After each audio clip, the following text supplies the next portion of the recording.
Texte 2. Je me souviens, comme si cela datait d'hier, de mon entrée à l'école. Un jour, mon père arriva de la Juma avec un petit air mystérieux et ému. J'étais dans notre cour, près d'un canou où se trouvait une casserole de lait. Ma mère venait de rentrer à la maison.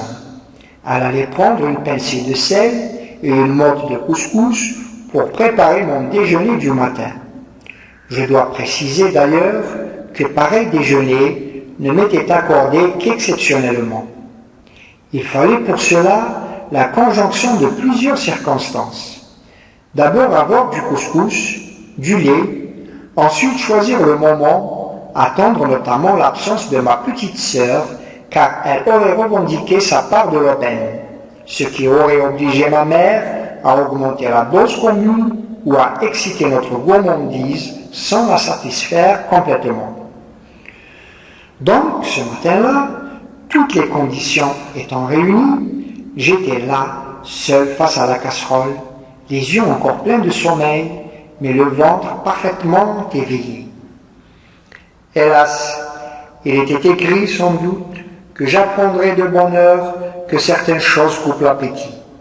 En effet, lorsque mon père parla, l'envie de manger s'envola en même temps que mon sommeil. Mon père n'avait pas son pareil pour effrayer les gens. « Vite, vite, dit-il à ma mère, lave-le entièrement, les mains, la figure, le cou, les pieds. » « Il y a aussi sa bandoura qui est sale, dit ma mère. Il faudrait peut-être attendre demain. Je la laverai ainsi que son burnous. » Vous pensez si j'ouvris les oreilles à cette proposition? Demain, toutes les places seront prises. Et puis, il ne faut pas commencer l'école par des absences. Dépêchons-nous.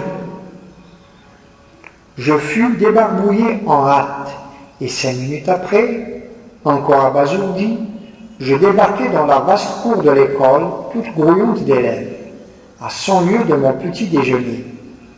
Seul dans ma famille, ma petite sœur, Titi, fêta l'événement avec la casserole de couscous au lait. Elle marqua cette journée d'une pierre blanche. Ma première journée de classe, ma première semaine et même ma première année ont laissé dans ma mémoire très peu de traces. J'ai beau fouiller parmi mes souvenirs, je ne retrouve rien de clair. Nous avions 2 maîtres, l'un gros, court, joufflu, avec de petits yeux rieurs qui n'inspiraient aucune crainte, l'autre mince, pâle, un peu taciturne avec son nez long et ses grosses lèvres, mais aussi sympathique que le premier. Mouloud Firaoun, le fils du pauvre, édition du Seuil. Texte 2. Je me souviens